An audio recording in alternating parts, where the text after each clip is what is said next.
They never called themselves Amazons. That word, amazos, without breast, was a Greek joke, the kind men tell when they're afraid to admit what really frightens them. The truth lay further north, where Scythian women rode with bows strapped to their backs and children strapped to their chests. Their graves hold battle axes alongside spindle whorls. The Greeks found this impossible to understand, so they invented a prettier story. The Amazons were never real. That's the first dirty secret. Archaeologists have yet to find a single grave matching their description, but their power in the Greek imagination was undeniable. Appearing on vases and plays carved into temple friezes, these weren't documentary portraits, they were fever dreams. Fantasies of what happens when women refuse their assigned roles.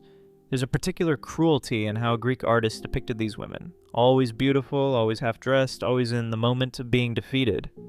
Heracles wrenching Hippolyta's girdle away, in other words, deflowering her and inflicting sexual violence. Achilles driving his spear through Penthesilea's throat. These weren't portraits, they were exorcisms. A way to ritualize the dangerous thought that perhaps women didn't need them at all. The details betray the fantasy.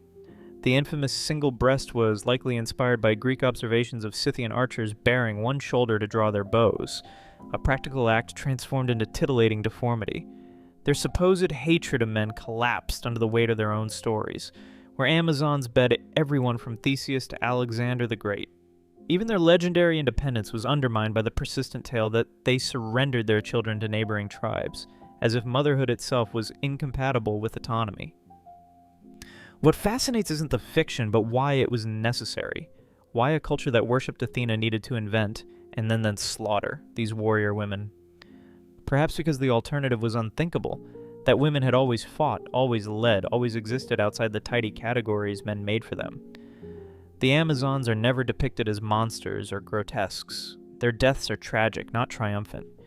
In their art and sculptures, perhaps some Greek artists understood what their culture couldn't admit, that the true terror wasn't warrior women, but the realization that women might not need them at all. That history wasn't a procession of fathers and sons, but something far messier and more alive. Modern psychology recognizes this pattern. The Madonna horror complex didn't begin with Freud. It was baked into these stories. The Amazon could be both lover and warrior, but never fully human.